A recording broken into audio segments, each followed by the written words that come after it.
이 기적적인 사건들에 다들 놀랐을 것입니다. 그 장면을 사도행전 3장 11절은 이렇게 묘사하고 있습니다. 사도행전 3장 11절 말씀을 먼저 함께 읽겠습니다. 나은 사람이 베드로와 요한을 붙잡으니 모든 백성이 달려나가 솔로몬의 행각이라 불리우는 행각에 모이거늘.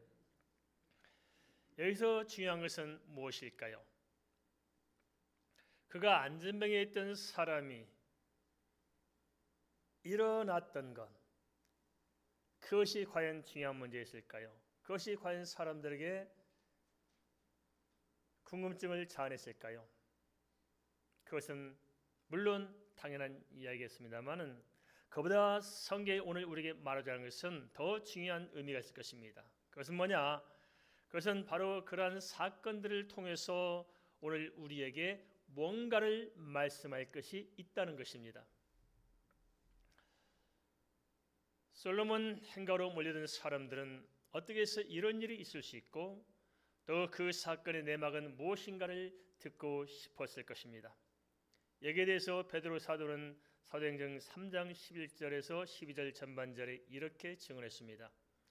베드로가 이것을 보고 백성에게 말하되 이스라엘 사람들아 이 일을 왜 놀랍게 여기느냐? 우리 개인의 권능과 경건으로 이 사람을 걷게 한 것처럼 왜 우리를 주목하느냐? 아브라함과 이삭과 야곱의 하나님 곧 우리 조상의 하나님이 그의 종 예수를 영화롭게 하셨느니라. 사람들 눈에는 나은 사람이 베드로와 요한 곁에 있자 베드로와 요한이 고친 줄로 오인할 수 있었을 것입니다. 하지만 베드로는 가장 먼저 이 점을 해명하고 나섰습니다. 이러한 일들은 자기들 어떤 권능과 자기들의 경거로 된 것이 아니고 그것과는 아무 상관없다는 것입니다. 그러면서 이 일은 오직 성부 하나님께서 성령 안에서 성자 예수님을 영화롭게 한 일이라고 증거했습니다. 예수님을 영화롭게 한다는 것은 무엇일까요? 그것은 예수께서 그리스도이심을, 예수께서 어떤 분이신가를 분명하게 증언했다는 것입니다. 그래서 이러한 사건을 왜 일으켰을까요? 그것은 성전 미문에서 안전병에 대해 구원한 사람들은 당시 시대 사람들이 다 알고 있었을 것입니다. 그러면서 절대 저 안전병에는 일어설 수 없을 것이고 평생 저렇게 구걸하다가 인생을 마감할 것이라고 다들 그렇게 알고 있었습니다. 그것도 다른 곳이 아니라 성전 미문, 많은 사람들이 출입하는 그곳에서 앉아 있었기 때문에 당시 어느 의미에서는 유명 인사였습니다. 그런 절망적이고 인간의 한계 상황에서 더 이상 소망이 없는 사람을 주님께서는 예수 그리스도의 이름을 믿는 그 믿음으로 이렇게 세우심을 알미하면서 예수께서 어떤 분이신가를 명확하게 증거했으면서 동시에 그 예수 그리스도의 이름을 믿는 사람들을 하나님께서 어떻게 역사하는 것인가 하는 것에 대해서 증거하고 있습니다.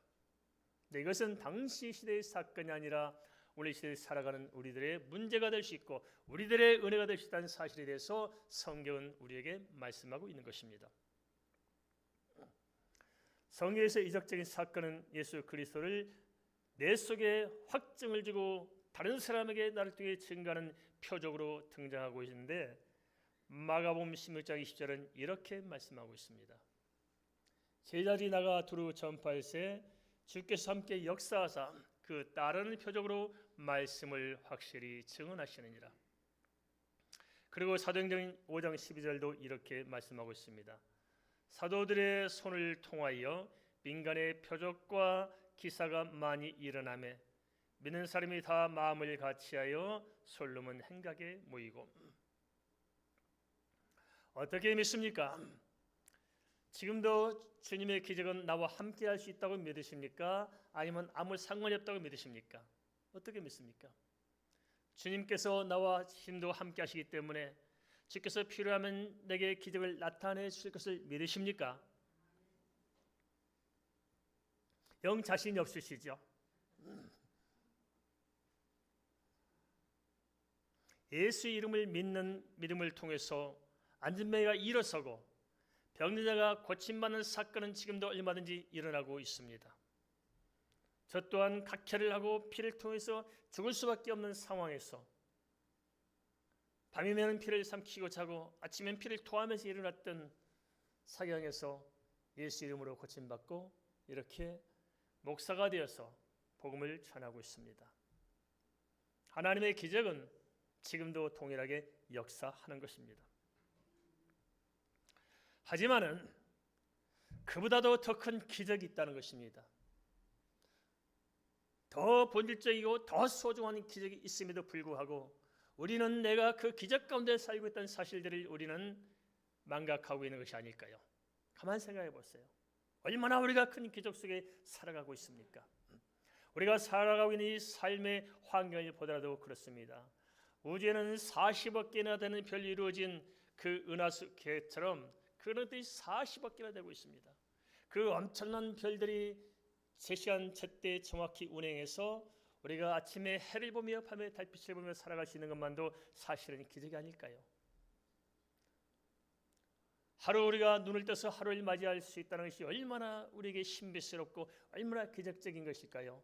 이 속에 살면서 우리는 그것을 기적으로 체감하지 못합니다. 그런가 하면은 그보다 더 중요한 기적이 있습니다. 이미 우리는 그 기적의 주인공으로 살고 있는데도 우리가 놓치고 있는 부분이 있다는 것입니다. 요한복음 11장 25절 26절은 이렇게 말씀하고 있습니다. 예수께서 이르시되 나는 부활이요 생명이니 나를 믿는 자는 죽어도 살겠고 무릇 살아서 나를 믿는 자는 영원히 죽지 아니하리니 이것을 내가 믿느냐? 뭐라고 말씀하고 있습니까? 죽어도 어떻다고요? 살겠고. 믿습니까? 죽어도 살겠고 나를 믿는 자는 영원히 어찌한다고요? 죽지 아니하리라. 죽지 않습니다. 믿습니까? 믿음대로 될 줄 믿습니다. 우리가 죽어서 천국 가는 것이 아닙니다. 우리는 이미 이 땅에서 하나님께서 통치하신 하나님 나라 가운데 살고 있는 것입니다. 모든 죄와 모든 사망과 모든 저주와 모든 사단의 질고로부터 우리는 이미 건진받은 하나님의 자녀로서 우리는 영원한 삶을 지금 살고 있는 것입니다. 육신의 껍데기야 옷 벗듯 벗겨지고 새로 갈아입게 될 것입니다.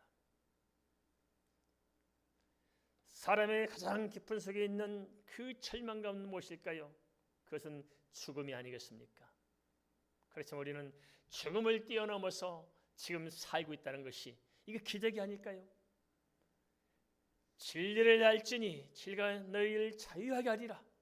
요한복음 8장 30절 말씀대로 우리는 지금 이렇게 영적으로 숨을 쉬며 하나님과 더불어서 하나님께서 창조한 세계 속에서 하나님께서 예비하신 먼 장래, 때로 어떤 사람들은 내일 이 기적 같은 하나님의 언약 가운데 살고 있다는 것이 이 자체가 기적이 아니고 무엇이겠습니까? 진정으로 예수 믿고 그 믿음으로 기도하며 예비하며 말씀대로 살다 보면 당연히 하나님의 자녀들은 또한 매일매일 삶 가운데서 하나님께서 베푸신 은혜를 경험하게 되는 것입니다. 이것이 안 된다면 기도하십시오. 무엇이 맡겨서 안 되는지 살펴보시기 바랍니다. 저도 늘 그렇게 입버릇처럼 드리는 말씀이 있습니다. 그 뭐냐? 나는 매일매일 삶 속에서 하나님을 경험하고 있다. 하나님을 경험한단 말이 주제에 넘는 말일지 모르겠습니다만은 정말 하나님이 살아계심을 매일매일 체험하며 살고 있습니다. 하나님께서 얼마나 우리 마음 가운데 오셔서 얼마나 섬세하게 살피시는지 말할 수가 없습니다. 우리는 매일매일 기적처럼 살고 있는 것이 아닐까요? 오늘 이 시간 이 자리에서 우리가 말씀을 듣고 하나님 앞에 예배할 수 있는 것 자체만으로도 우리는 기적의 주인공이 아닌겠습니까? 그런데 왜 사람들은 예수 그리스도를 믿지 못하고 또 예수 믿는 크리스찬을 하면서도 믿지 않고 살아가는 것일까요? 정말 우리 속에 믿음이 있습니까? 우리 중심에 예수가 있습니까? 도대체 다른 사람들은 그렇다 치고 왜 예수 믿는 사람들 중심에 예수가 없고 예수 믿다면서 왜 우리에게 믿음이 없는 것일까요? 왜 방황하고 왜 피곤하고 왜 낙심하고 왜 절망하고 왜 근심 걱정 염려에 살아가는 것일까요? 이유가 뭘까요? 삶이 힘들어서요? 문제가 많아서요? 아닙니다. 우리에게 예수 믿는 믿음이 불확실해 그런 것이 아닐까요? 진정 예수 믿으면은 그 믿음이 우리로 하여금 살게 할 것입니다. 그 믿음이 어떠한 문제든지 이기게 할 것입니다. 그 믿음의 능력이 여러분의 문제를 해결할 것입니다. 우리의 문제가 크고 삶이 힘들어서가 문제가 아니고 정작으로 우리의 문제는 우리에게 믿음이 없는 것이 아닐까요? 이미 우리는 하나님의 자녀로서 이 신비한 세계, 하나님의 기적 같은 세계에 살고 있으면서 왜 우리는 하루하루 이 작은 문제 하나 우리가 극복하지 못할까요? 우리 자신의 믿음을 좀 살펴보시기 바랍니다.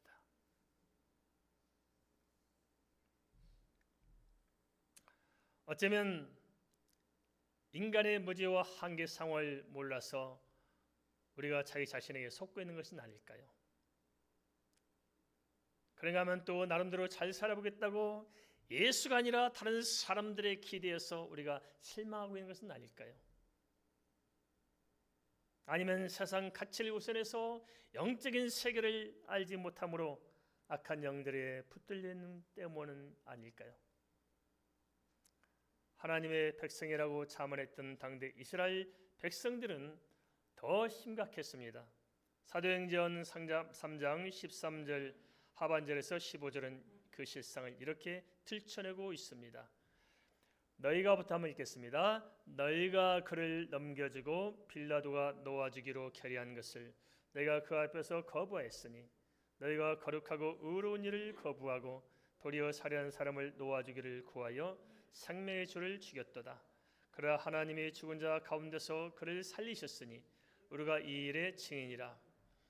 이스라엘 역사는 참 아이러니합니다.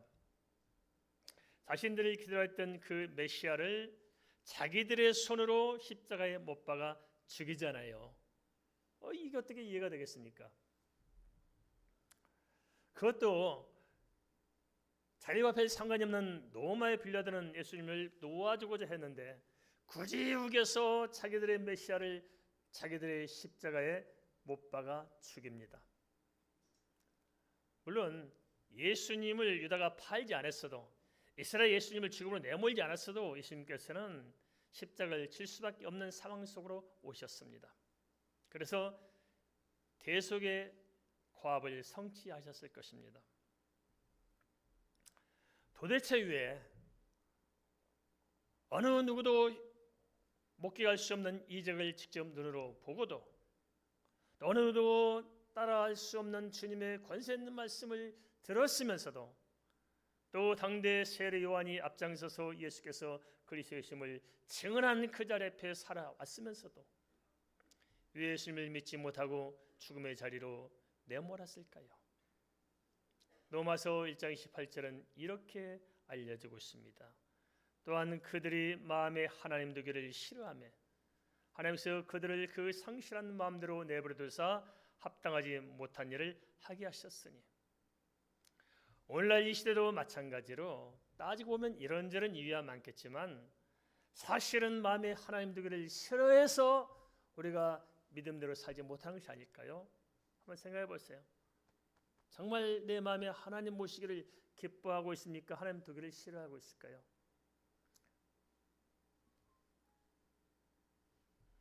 내 마음에 어둠이 가득하면 빛이 임하는 것이 싫을 수 있습니다. 그래서 우리에게 문제가 생기는 것이 아닐까요? 그렇다면 도대체 왜 하나님 두기를 싫어하는 것일까요? 우리 어떻습니까? 왜 하나님 뜻대로 사는 것을 우리가 싫어할까요? 왜 하나님 뜻대로 다 살아내지 못하는 것일까요? 우리가 도대체 무엇에 붙들려서 무엇이 짓눌렸길래 그런 걸까요? 거기에 대해서 요한일서 2장 16절은 이렇게 알려주고 있습니다. 이는 세상에 있는 모든 것이 육신의 정욕과 안목의 정욕과 이생의 자랑이니 다 아버지께로부터 온 것이 아니요 세상으로부터 온 것이라. 우리가 무엇에 매여 있다고요? 가만히 살펴보세요. 내 자신은 그렇지 않은지 좀 살펴보자고요. 육신의 정욕에 매여 있지 않습니까? 안목의 정욕에 매여 있지 않습니까? 이생의 자랑을 쫓아 살고 있지 않습니까? 이것이 바로 선악을 알게 남은 실과 똑같은 아담과 하와가 범한 똑같은 죄악 가운데 그 굴레 안에서 우리에게 좀 갇혀 있다는 것입니다. 그러면 십자가에서 부활하신 이후에는 그들이 예수님을 믿었을까요? 40일 동안 예수께서 살아계심을 친히 나타내 보이셨잖아요. 그럼 믿었느냐고요? 부활하신 예수를 보고 믿었느냐고요? 이 시대는 부활하시고 승천하신 것이 역사적인 사실로 이미 증언되어 있고 성경만이 아니라 성경 밖에서도 예수 그리스도의 생애가 다 알려졌는데 지금 사람들이 믿고 있습니까? 참 세상이 요상하게 돌아가잖아요.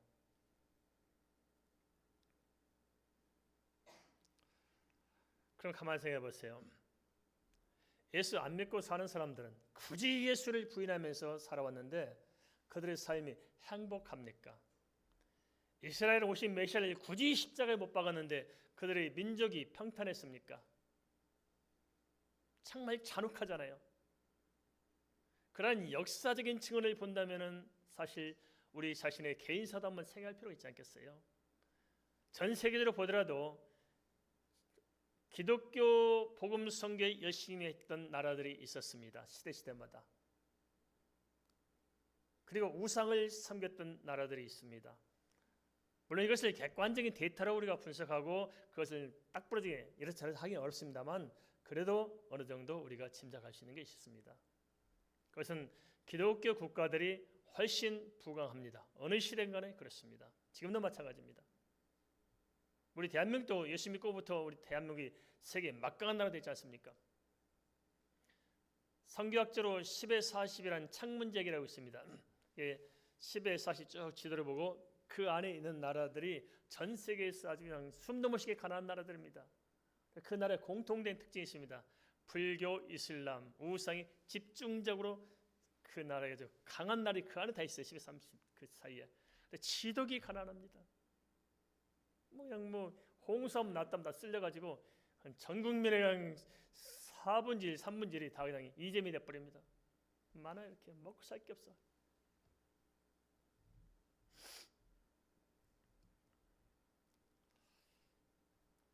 이 세상 형편과 처지를 떠나서 예수 그리스도를 알지 못하는 한, 하나님 두기를 싫어하고 하나님 없이 살아가는 한 사람들은 반드시 문제 가운데서 벗어나지 못한다는 것을 알아야 합니다. 왜냐? 사람은 아담과 하와 이후에 우리 속사람이 전적으로 타락하고 전적으로 부패해서 전적으로 무능력해요. 그래서 성공하면은 반드시 교만해서 범죄하고 타락해요. 예수 안 믿고 돈 많이 번다. 이게 문제 많아요. 그동안 또 뭐하고 살아갈까요? 돈은 남아 돌아가고 있고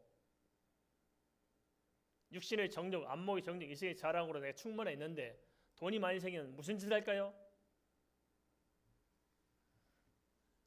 다 남편이 아내건 간에 가까이에게 너무 먼 당신 그러지 않아요?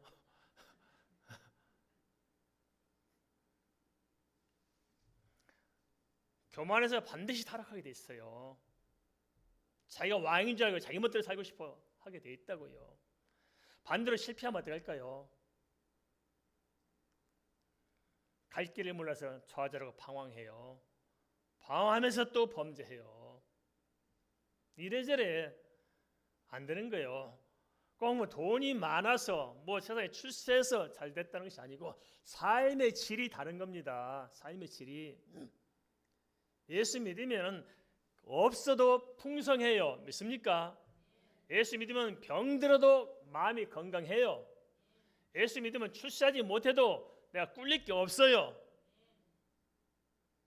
그런데 예수 없고 믿음이 없으면 성공해도 불안하고 초조하고 없으면 비참하고 있으면 타락하고 이래도 안 되고 저래도 안 되게요. 잡아당기면 들이받고 내밀면 또 도망가고 이러지 않습니까? 이러한 인간의 밑바탕을 들여다보며 사도행전 3장 16절에서 베드로 사도께서는 이렇게 증언하고 있습니다. 그 이름을 믿음으로 그 이름이 너희가 보고 아는 이 사람을 성하게 하였나니 예수로 말미암아 난 믿음이 너희 모든 사람 앞에서 이같이 완전히 낫게 하였느니라. 예수 이름으로 난 믿음이 사람을 치유하고 회복시키는 것입니다. 어떠한 문제가 있든지, 어떠한 상처가 있든지, 어떠한 삶의 공고한 문제가 있든지 예수 그리스도를 진정으로 만나면은 그 예수 믿는 믿음이 내 마음 속사람부터 치유해 나간다는 것입니다. 이것은 사실입니다. 이대로 되어지는 것입니다. 이대로 경험될 수밖에 없는 것입니다. 하나님은 살아계시기 때문에 살아계신 증거가 믿는 자에게 따라오게 되어 있다는 거예요. 그게 안 된다면 우리 자신을 들여다보십시다. 도대체 내가 뭘 믿고 있는지 우리가 속으면 안 됩니다. 내가 예수 믿고 산다는 그 철학적 사상적인 개념을 가지고 사는 것과 진짜 리얼하게 예수를 믿는 것과는 같을까 다를까요? 달라요. 근데 많은 사람들이 내가 크리스찬이라는 자기 나름대로 어떤 아이덴티티, 자기 나름대로 어떤 생각, 자기 나름대로 경험, 그걸 의지하고 사는 사람들은 많아요. 그건 예수 믿는 것이 아닙니다. 알겠습니까? 아니에요. 진짜 예수를 리얼하게 삶 속에서 온몸으로 체득하며 온 삶으로 온 시간 속에서 부대끼며 사는 것이 예수 믿는 거예요. 그렇게 살아갈 때 우리 속에 하나님의 역사가 나타나기 시작합니다. 진짜 하나님이 살아계시구나 감탄이 일어납니다. 그래서 우리가 찬양하는 거지요.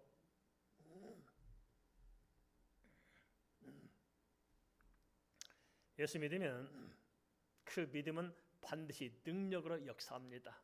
믿습니까? 한번 따라서 하겠습니다. 예수 믿으면 그 믿음이 능력으로 역사한다.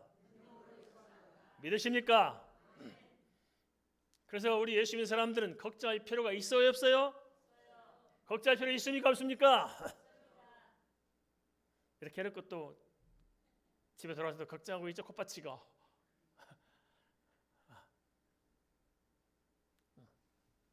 조상혁, 예수 믿는 사람 걱정할 게 있어요, 없어요? 이게 없다 해놓고 이제 웃는데 또 끝나면 또 걱정하지 마세요. 알겠습니까? 걱정하는 것은 불신앙입니다. 알겠습니까? 염려하는 것 불신앙입니다. 믿고 맡깁시다. 안 죽습니다. 믿고 맡긴다 해서 죽는 게 아닙니다. 하나님께서 맡기실 때 끌어안고 친히 길을 열어내실 것입니다. 우리는 믿음으로 사는 것입니다. 한데요, 한 번면 사람들은 다 자기 생각이 옳다고 믿고 살아가요. 안 그렇습니까? 옳다고 믿고 살아가요. 얼마나 현명한 판단을 잘 내리는지 말할 수 없습니다. 우리 교회도 그래요. 아주 현명하신 분이신 것 같아요. 제가 신방 가니까 그랬어요. 목사님, 나 이제 다음 주부터 강가하겠습니다. 예요. 내가 교회를 한 2년 가까이 다니는데 교회 다녀봐도 소용이 없다는 거예요. 뭔 소용이 있고 그렇습니까? 교회가 우리가 무슨 소용이 있으냐고 소용이 없지 않습니까? 아니라는 거예요. 자기는 교회를 다니면 장사가 잘 될 줄 알았다는 거예요. 근데 교회 가봐도 장사가 안 된다는 거예요. 그러니까 교회 다녀봐서 소용이 없다는 거예요. 그러니까 교회 안 다니겠다고. 이거 어떻게 해야 될지 내가 모르겠더라고요. 이렇게. 그럼 도대체 무슨 장사가 안 됩니까? 했더니 술 장사를 해요.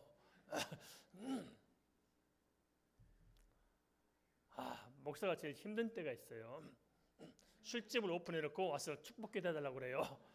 하나님 술집이 잘 되게 해주세요 할 수도 없고 망하게 해주세요 할 수도 없고 참 이거 그러다 이제 초짜 목사들은 떠는데 저처럼 좀 목회 좀 연륜이 쌓이면 느글느글 해가지고 지야 아시지요 뜻대로 하옵소서 다 도망갈 때가 있어요.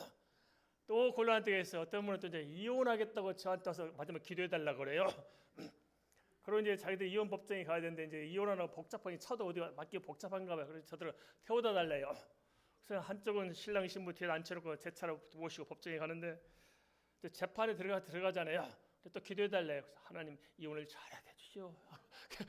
기도하시더라고요. 또 끝나고 또 이제 마지막 기도해달라고 해서 아이고 하나님 이혼하기 위해서 참 감사합니다. 이게 참 곤란스럽더라고요. 이게 참 이게 이런 문제 생겨요. 다 자기들 생각이 옳다고 믿는 거예요. 하나님 말씀대로 따를 생각을 하지 않고 자기 생각을 너무 확신하는 겁니다. 그러니까 하나님 말씀이 설 자리가 없는 거예요. 이게 바로 하나님들을 싫어하는 거 아닐까요? 그런데 그들 속에 하나님이 능력이 나타나겠어요? 하나님 은혜가 있겠어요? 이 개떡같이 믿는데 어떻게 찰떡같이 여기서 하겠냐고요? 제대로 좀 믿어봅시다. 제대로 믿어야 되지요. 믿어야 뭔 일이 일어나는 거 아니겠어요? 그런데 보세요. 다 자기 생각 옳다고 하지만 훗날 깨닫고 돌이켜보면 과거의 내 모습이 어때요? 탄식스러울 때가 있죠. 한탄스러울 때가 있잖아요. 저도 그렇습니다. 제가 고등학교 2학년 때 우리 교회 저녁에서 참 저녁 설교를 했거든요. 한 이 정도 모였을 거예요. 저녁 예배 때. 그런데 고등학교 2학년이 할아버지 할머니를 다 이렇게 어른 4학년 예배 저녁 설교를 했는데 그때 제가 고린도전서 13장으로 삶과 죽음에 설교했거든요. 얼마나 멋있는 주제예요. 삶과 죽음. 그렇지 제가 그 고등학교 그 1학년 때 1학년 그 꼬맹이가 삶이 뭔지 죽음이 뭔지 알았을까요? 모를까요? 그래서 저는 굉장히 제가 많이 안다고 생각했거든요. 그 이후로 제가 한국을 떠나고 싶었어요. 살려고 나니까 한국에 살 수가 없더라고요.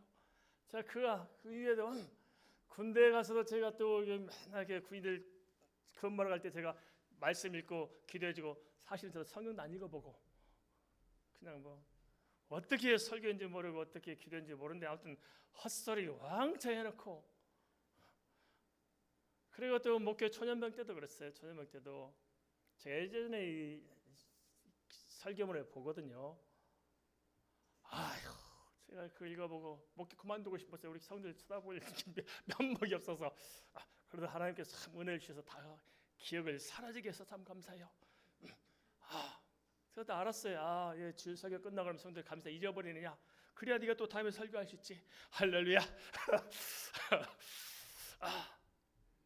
제가 솔직히 심대로 한국을 떠나고 싶더라고요. 깨닫고 나니까 정말 창피하고 부끄럽고 어떻게 할 수가 없는 거예요. 이게. 가만히 보세요. 우리 다 옳다고 쉽게 대판 싸웠지만 나중에 깨닫고 보니까 내게 문제가 많았던 것을 알아요 몰라요? 부부싸움도 그러잖아요. 솔직히 자기가 옳다고 다 싸웠지만 나중에 보니까 지가 잘못해놓고 그래서 우기잖아요. 끝까지. 바울 경우도 그랬어요. 바울서도 보세요. 바울서가 당시 가말리엘 문화생이었잖아요. 수제자. 그리고 로마 시민권도 있고 당시 시대에 아주 유력한 인물이었잖아요. 그래서 바울이 뭐 했어요? 예수 믿는 사람 잡아 죽이러 다녔잖아요. 그리고 스데반 집사가 순교할 때 누가 보증을 섰어요? 바울 사도가 옷을 벗어 보증 섰거든요. 내가 보증 서니까 마음 놓고 돌멩이 던져서 죽여라. 그래서 바울이 당당했다고요. 옳은 일 한 줄 믿었어요. 그런데 바울이 나중에 예수님을 만나고 삼천에 가서 하나님 나라를 보고 오고 그러나서는 바울이 뭐라고 그랬어요? 탄식하면서 나는 죄인 중에 괴수라. 근데 보세요. 이제는 바울이 정말 학문에 박식한 줄 알았잖아요. 근데 나중에 뭐라고 그래요? 초등학문이라고 그래요. 초등학문. 그러면서 바울이 예수 그리스도라는 그 고상한 지식을 향해서 모든 것을 배설물 같이 여긴다고 그랬잖아요. 그러면 무슨 말입니까? 그럼 바울이 예수에 대해서 많이 안다는 거 모른다는 거요? 모른다는 거예요. 예전에는 다 알았잖아요. 그래 막상 7년을 만나고 나니까 내가 아무것도 아는 게 없구나. 그래 바울처럼 예수 그리스도를 잘 아는 사람이 나는 예수를 몰라서 다 버리고 주를 좀 알고 싶다. 이렇게 고백하잖아요. 그래서 진짜 깨닫는 사람은 내가 얼마나 무지하고 얼마나 죄인이고 얼마나 무식한가를 알게 돼 있다고요. 우리가 적당히 모르고 살아서 내가 다 아는 것처럼 우기고 살지, 진짜 우리가 거듭나면은 주의 은혜밖에 다른 대안이 없는 것입니다. 알겠습니까? 저는 뭐 학교 총장을 했고 신학대학 글로벌 총장을 했고 지금도 세계 신학대학 아마 답지면 세계 제일 큰 신학교입니다. 신학교 글로벌 총장을 하고 있습니다. 그래서 제 손에서 많은 박사들 논문 심사에서 통과도 시키고 다 해서 박사 제자도 많습니다만은 저부터 솔직심도 고백하면 아는 게 없어요. 제가 50대 중반까지 공부하고 살았지만은 아는 게 없어서 성도들이 목사님하고 궁금해서 물어보면 제가 어떻게 할까요? 쫄아가지고 큰일 났다, 이거 어떻게 하면 이 길을 못 면할까 긴장돼가지고 벌벌 떨고 있습니다. 그런 거 모르죠? 제가 얼마나 긴장하고 떨고 있는지를 제가 긴장하고 떨고 있습니다. 그래서 특별히 초등학생들 질문하면 이거 정말 제가 대책이 안 서요. 초등학생 질문으로 생각지도 못한 질문을 파고드니까 이거 완전히 목사를 개망신시키더라고요. 그렇습니다. 우리가 뭘 얼마나 알아요? 어떤 사람은 인생을 많이 살았으니까 다 안다고 생각하잖아요. 뭘 얼마나 알아요?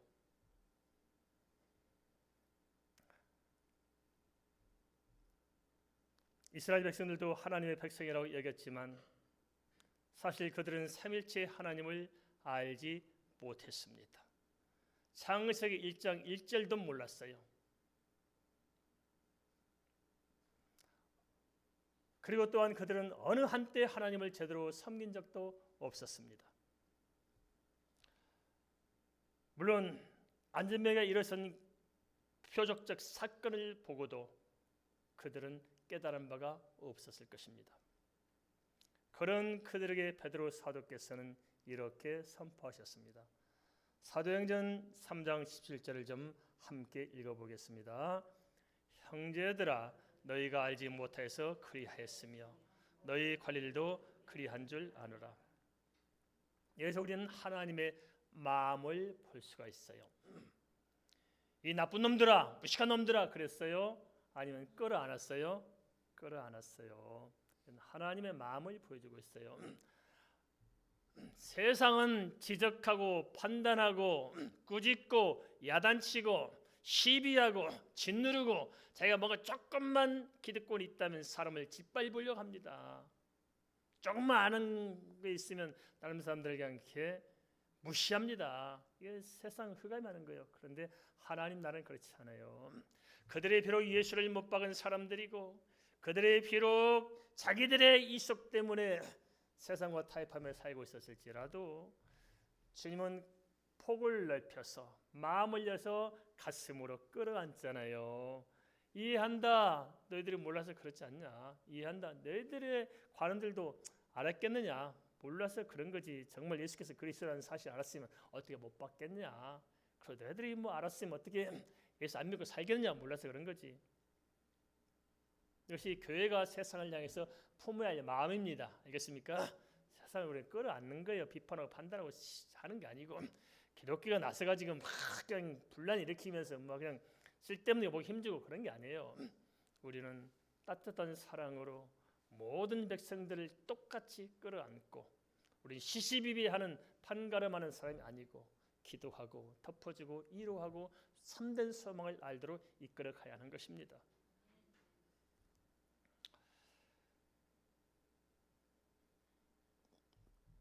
실상은 그들 역시 잘 안다고 여기며 살았지만 사실은 정확히 알지 못한다는 것을 베드로 사도는 간파하고 있었습니다.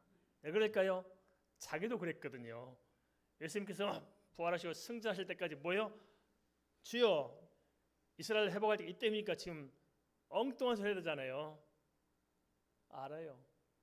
그러나서 나중에 성령의 임재함을 경험하고 나서 보니까 그때 영화 열려서 보니까 베드로 사도 똑같잖아요. 사실은 아는 거예요. 그래서 우리는 교회 안에서 그런 것 같습니다. 저는 교회는 절대 비판하면 안 돼요. 성도들 알겠습니까? 비판하면 안 됩니다. 그냥 약하면 약한 대로, 모자라면 모자란 대로 교회는 다 사랑하고 덮어가야 됩니다. 알겠습니까? 가만히 생각해 보세요. 하나님 앞에서 우리는 다 평등해요. 안 그렇습니까? 하나님 앞에 평등해요. 다 죄인이고 다 죽을 수밖에 없는데 평등하지요. 그래서 교회는 사람을 가리는 게 아닙니다. 알겠습니까? 예수님도 보세요. 예수님들께서 보면은 이왕이면 주어진 시간을 가지고 어려운 사람들을 많이 회복하셨잖아요. 예수님께서 부자들에게 머리 숙이고 아부했어요. 어려운 사람들 끌어안았어요. 어려운 사람들 끌어안았어요. 그래서 교회는 낮은 곳에 머물러야 돼요. 알겠습니까?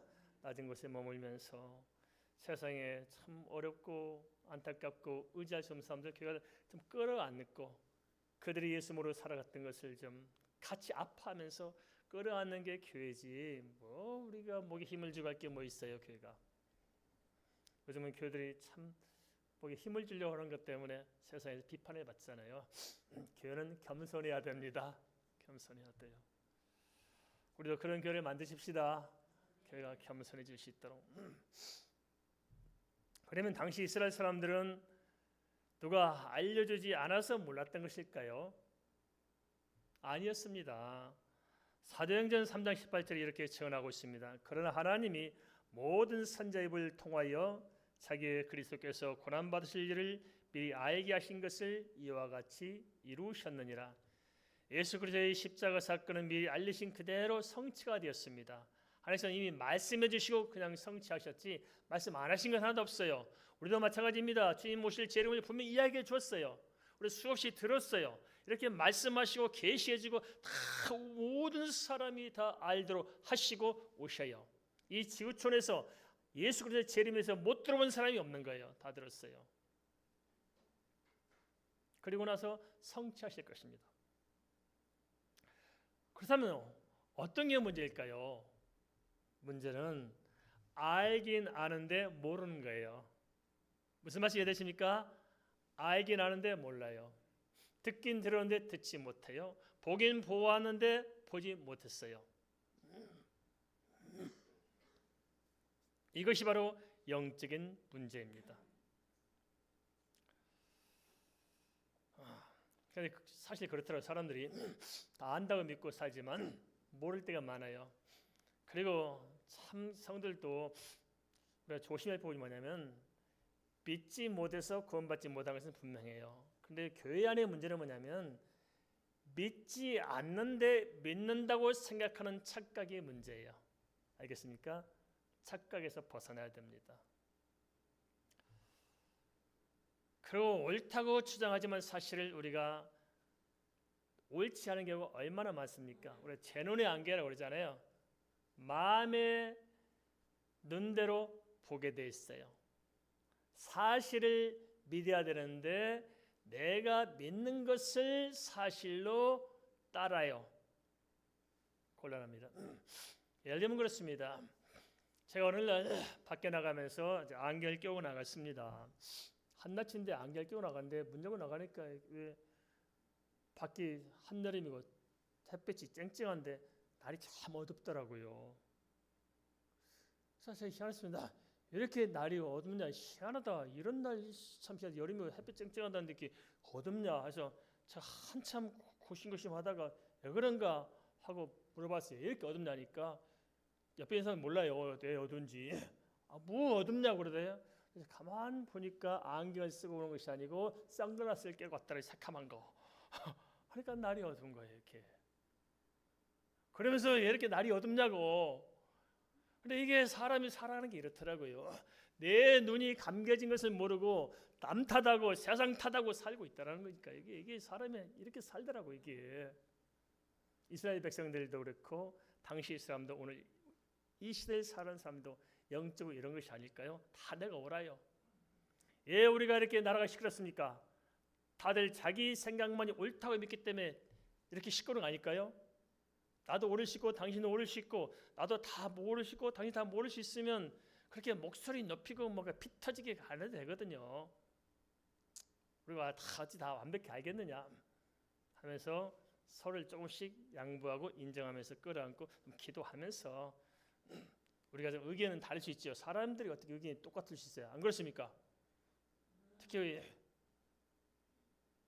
우리가 살아보면 다 알잖아요. 우리 찬양이 다행히 이렇게 결혼했지만 저도 그런 생각했어요. 처음 결혼할 때 우리 김서희 사모하고 결혼할 때 그때 김서희 아가씨를 꼬셔가지고 결혼하게 했는데 그때 제가 첫 창이 만날 때는 하나님께 감사했어요. 어쩌면 나하고 성격도 똑같고 어쩌면 나에게 다 이렇게 완벽하게 맞는 사람을 하나님께서 붙여주셨을까 정말 감사했거든요. 야, 모든 게 다 똑같아, 완벽해. 아주 나의 복사판이에요. 얼마나 좋았어요. 그런데 그 꿈이 3개월 지나지 못해서 다 깨지더라고요. 왜냐 살아보니까 나하고 똑같은 것이 한 개도 없네. 아유, 내 안에는 나의 연단이 하나님께서 붙여준 사람이요. 이렇게 말하면 또 니는 어떻고 분명히 그럴게. 니는 어떻고 마찬가지야. 지금까지도 어떻게 서로 그냥 맞는 게 한 가지도 없어. 옷 입는 취향도 다르고 음식 취향도 다르고 뭐 모든 게 다 다르고 취미도 다르고. 저는 결혼하면은 저는 시를 쓰고 있고 아내는 음악을 들으면서 그림을 그리고 이런 걸 꿈꿨거든요. 음악을 탁 틀어놓고서는 시를 쓰고 아내는 그리는데 우리 아내는 피아노과도 아니고 그림과도 아니고 망치과예요. 이렇게 고치고 마는 걸 좋아하고 이게 너무 다른 거예요. 우리 마누라는 이공계 출신이고 저는 또 이렇게 문과 출신이고 이게 안 맞는 거예요. 이렇게. 그런데 하나님께서 그렇게 붙이시더라고요. 그래야 서로 다듬어지면서 사람이 되는 것 같아요. 피차. 근데 나만 옳다고 생각한다면 맞아요, 안 맞아요? 안 맞아. 나만 옳다는 것은 믿음이 아니에요. 알겠습니까? 그건 아니에요. 나는 부족할 수 있고 모자랄 수 있고 모를 수 있어요. 하나님만 완벽해요. 알겠습니까? 하나님은 완벽하세요. 우리가 하나님께서 이렇게 다 말씀해 주셨음에도 불구하고 내가 완벽하고 내가 완전해서 말씀을 듣지 않아요. 이스라엘 사람들 똑같았어요. 자기들이 너무 옳아서 듣지 않았어요. 내가 부족하구나 모르구나 사실을 인정할 때 제 말씀을 들을 때 내게 틀려질 거예요. 그럴 때 믿어질 거예요. 바로 베드로를 통해서 나타난 이 안진뱅이의 이적 그 표적 사건이 바로 이러한 인간의 고질화되고 각질화된 이것을 깨는 데 역할을 한 것입니다. 우리도 오늘 하나님 말씀을 들었습니다. 왜 하나님께서 우리에게 이렇게 말씀해 주셨을까요? 그것은 우리의 이 불신앙적인 우리의 착각 이 모든 건 이 각질화된 속에서 우리가 믿는다고 하지만 사실은 믿지 않고 예수님을 따른다 하지만 사실은 예수님을 못 받고 우리가 크리스찬 하면서도 사실은 우리 속은 넌 크리스찬인 이런 우리 사실들을 좀 돌아보고 우리 생각을 좀 깨뜨리십시다. 마음을 깨뜨리십시다. 그리고 진정으로 예수를 만나십시다. 그 예수를 만나면 우리가 안진병에 있던 영적 상태에서 우리도 일어나 다시 걷고 뛰고 하나님을 찬송할 줄 믿습니다. 일어나야 됩니다. 안진병가 일어난 것을 통해서 우리 자신이 일어날 수 있도록 다시 한번 하나님께 은혜를 구하는 삶이 되기를 주의 이름으로 축원드립니다. 우리 말씀 생각하면서 함께 잠깐 기도하겠습니다.